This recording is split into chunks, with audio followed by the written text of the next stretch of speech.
Well, this week we have seen 3 Canadian politicians resign, all after allegations of inappropriate behaviour. Patrick Brown, Ontario's former Progressive Conservative leader, Nova Scotia's PC leader Jamie Bailey, and Liberal MP Ken Hare have all stepped down. So to talk more about this, I'm joined from Ottawa this morning by the Globe and Mail's Laura Stone. So Laura, I want to start with the repercussions. The accusations, although different in nature, have all led to these men stepping away from their positions. What message does that send? That's right, Anne-Marie. It's been really an extraordinary week in Canadian politics, unlike anything we've ever seen. And I think the key message that came from what happened this week is that women are being believed. Women are coming forward with their stories, with allegations against these very powerful men, and they are being believed, and they are having consequences. We've seen the leadership, or in the case of Patrick Brown, the party itself, believing the women, and the swiftness with which these men have either resigned or been forced to step down is absolutely stunning. So I think that is the key message that has come out of this week. Women who are coming forward, and for the first time, many of them feel like they're actually being listened to. You know, lots of conversations started because of these resignations during the week, one of which is, what is the standard for quote-unquote good behavior now? Because the instances of which these 3 politicians have been accused the incidents are very different in nature, but the result was the same. It's true. I mean, we don't know all of the full details. And of course, at least in Patrick Brown's case, he denies those public allegations against him that were levied by 2 women to CTV News. But I think it just shows kind of that it's going to operate on more of a case-by-case basis. And it's a conversation about what is acceptable for men in positions of power, how they treat their staff. The idea of consent is a really big one.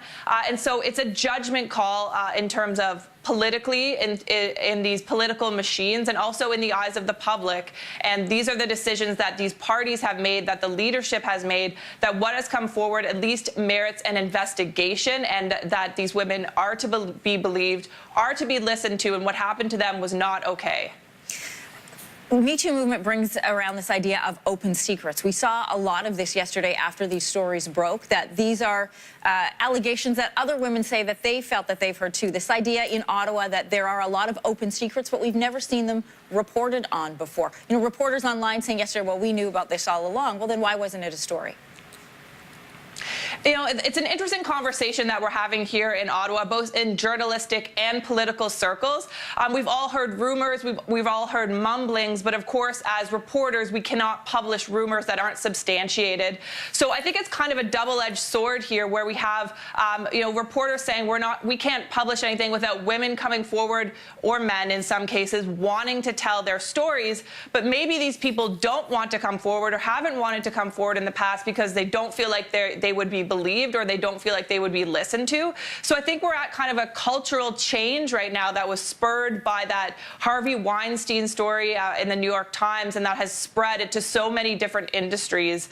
So I think it's more of a cultural reckoning that's going on, and now women are feeling much more comfortable coming forward and telling their stories, and reporters are much more willing to believe them, or at least investigate their claims. Laura, what was the climate before? What was happening that women felt like they couldn't come forward, they couldn't file a formal complaint? You know, you're in Ottawa, you've been there for a while. Walk us through it for the rest of us who don't live there. What was that climate like there? Well, a lot of political staffers have talked about just feeling very powerless in their positions. I mean, MPs have the right to hire their own staff, so you're hired on kind of at the mercy of your boss, and a lot of them didn't feel like they had anywhere to turn to if anything happened to them. You know, what's the HR department? And these things are changing a bit. We have a Liberal bill that's actually going before the House of Commons next week when the House comes back, but that seeks to protect Parliament Hill employees. But it's politics, right? So a lot of these people didn't want to hurt their own party by coming forward. We also heard kind of just about the old saying of this is just the way it is, or it's an old boys club. This expectation almost that this was the culture of Ottawa and you kind of had to accept it. I think we're seeing a lot more women coming into the fold, and politically and also journalistically. So it's kind of a shifting in both in gender and what you're seeing the people in these positions in politics politics, in journalism, and other major industries, CEOs and whatnot, who are actually changing the culture before our eyes. It's an interesting conversation and one that will continue. Laura, thanks for joining us for today. Thanks, Anne-Marie.